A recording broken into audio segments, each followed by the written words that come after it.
I got this. A coming-of-age high school romance story between two boys made in Japan? Gee, let me guess. One is incredibly outgoing and upfront with his feelings, and the other is more reserved and shy and withholding of his feelings, yet despite his own lack of communication to match the other's constant encouragement, gets all jealous and moody whenever the other guy even talks to another person. Oh gee, is that what happens? It's almost like that's the only kind of same-gender romance story Japan knows how to make. You know that isn't hiding underneath the world's thinnest no-homo veil. Oh yeah, this is just a thank you for being my coach.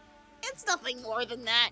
Why would you think that? But honestly, it is a very nice, lovely, character-oriented story that takes its time, is nicely atmospheric, and makes up for some of the minor issues in the middle with a really strong and thoughtful ending. Still, it goes without saying that the best homosexual romance story of the year goes to The Handmaiden. Sorry, Moonlight. Again. This is my winter song to you. The storm is coming soon. It rolls in from the sea.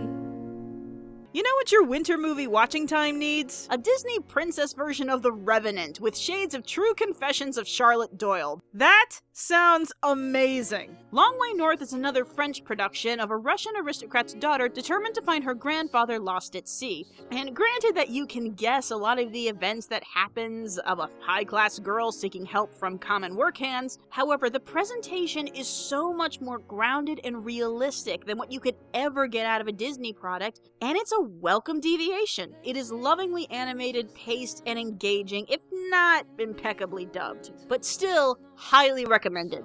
And the cat's in the cradle and the silver spoon, little boy blue and the man on the moon. When you're coming home, Dad, I don't know when, but we'll get together then. So the creator of My Beloved Wolf Children made another film about family love with an animalistic twist, this time centered around fathers and sons, particularly around the concept that the best way for fathers and sons to bond is to punch things. It's not as fleshed out or as emotionally resonant as Wolf Children, but it does have great realistic action and an interesting fantasy world. Japanese Utopia is vast, interesting, and gorgeous. The animation, action, and movement are as amazing as his stuff ever is, and the adoptive family angle is really sweet and welcome in this age. It's still an amazing and beautiful story that I still wish more people could have seen, but still not as much as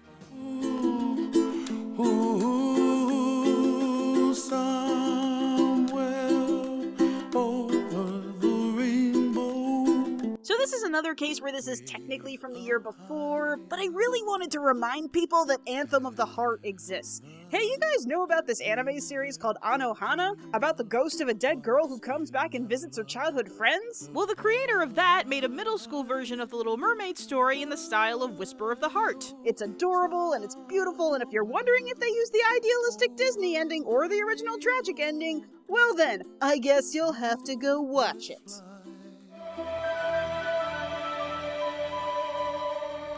Everybody is kung fu fighting. Thank you, Dreamers, for proving that not all non-award season movies released in January have to be terrible. And I honestly really liked this third edition a lot more than the number 2, despite having a vastly inferior villain. The Furious 5 still don't have enough to do, and it has a very Deus Ex ending, though at this point that's just a staple. The story of Poe's parentage and his relationship with both of his fathers is lovely and heartwarming. He's still a fun, lovable character, the action is exciting, and the visuals are stunning and epic. So, we're all just waiting for Dragons 3 at this point, aren't we?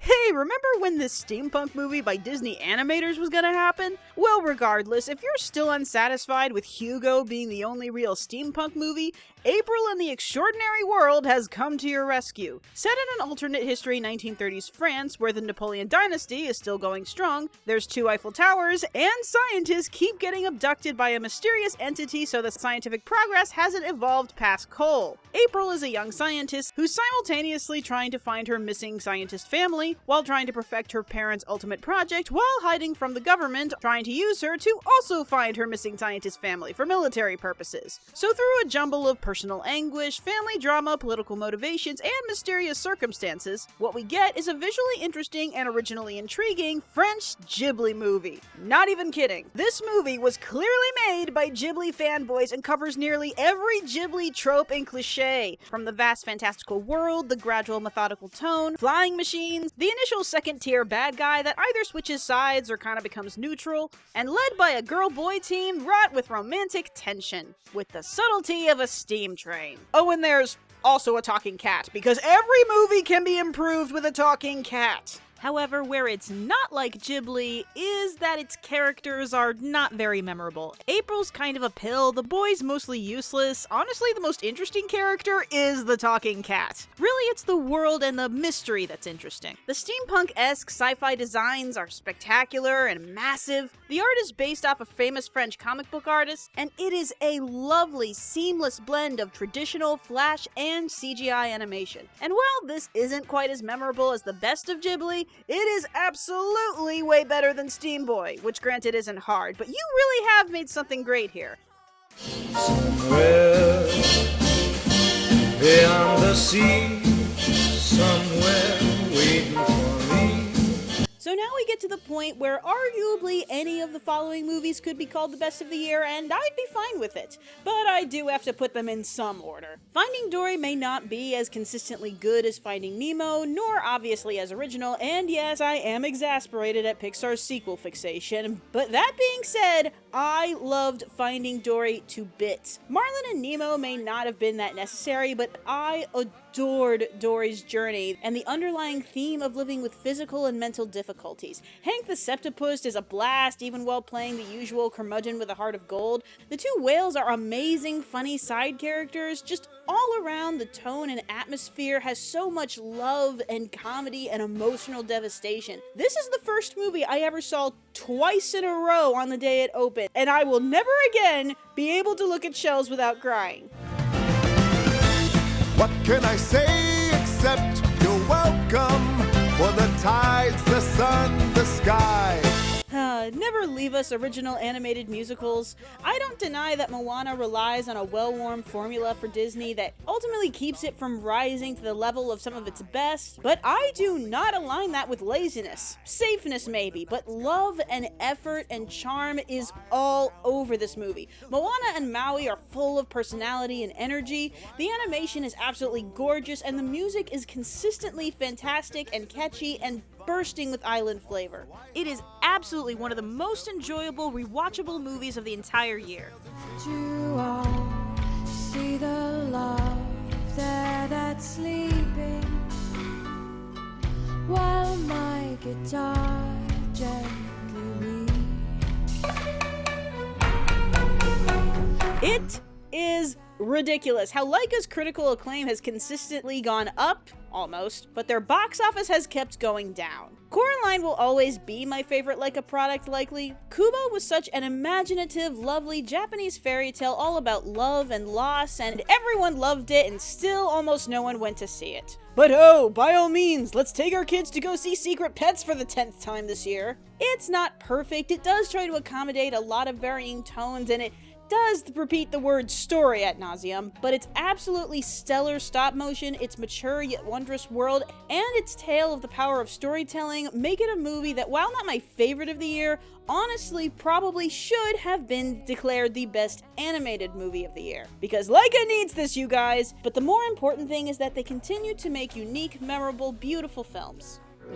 A still more glorious dawn awaits, not a sunrise, but a galaxy rise. A morning filled with 400 billion suns. A rising of the Milky Way. Admittedly, all the praise of how much this film devastated the Japanese box office might have created some overhype. Bits of the story can be a bit more fleshed out, including the titular your name aspect. But to me, this movie is, in the truest sense of the word, epic. Between the astounding, mind-blowing art, the massive scope, the intriguing original story, I still say that this movie deserves the bulk of the adoration it has received, and I really did find it just one of the most rewarding and engaging cinematic experiences days of the entire year. The movie opens with two estranged teenagers from different corners of Japan body switching without explanation, and that's just where it starts, and it gets bigger from there. Granted, that concept by itself was interesting enough that it probably could and should have been its own movie, and is one of the parts you wish could have gone on a little longer. But what they build off of that just rockets this film to a new level, and yeah, now that I think about it, this movie really should have been its own 12-episode anime, and it would have been amazing. Combining slice of life, subtle science fiction, coming of age, romance, and stunning beauty into what is undeniably the greatest disaster movie of all time. I really do just love it to pieces.